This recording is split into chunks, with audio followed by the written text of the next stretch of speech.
Variety chilled പായസം കിട്ടുന്ന ഒരു spot ഞാൻ പരിചയപ്പെടുത്താം. ഈ ഒരു സ്പോട്ടിൻ്റെ പേര് പാ യെസ് യം എന്നാണ്.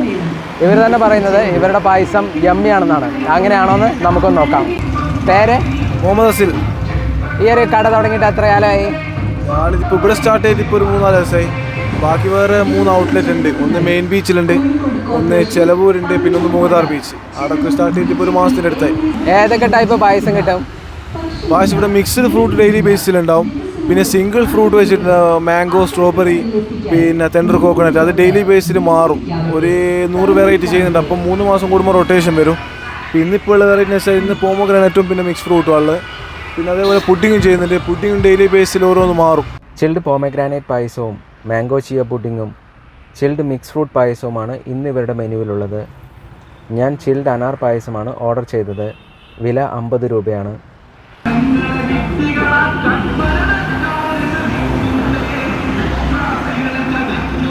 ഇത് സാബൂൻ പായസമാണ്. നല്ല ടേസ്റ്റിയാണ്, ക്രീമിയാണ്, യമ്മിയാണ്. ഇവരുടെ പേര് പോലെ തന്നെ നല്ല യമ്മിയാണ്, രസമാണ് ഇത് കഴിക്കാൻ.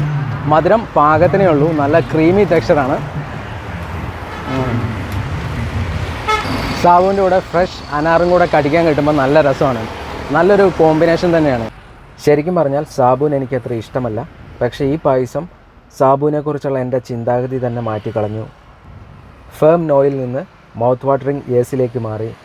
പാ യെസ് യം deserves all credit for turning my no into a mouth watering yes for സാബൂൻ. ചിൽഡ് അനാർ പായസം സൂപ്പറാണ്. It absolutely deserves a solid 9.5 rating, no doubt.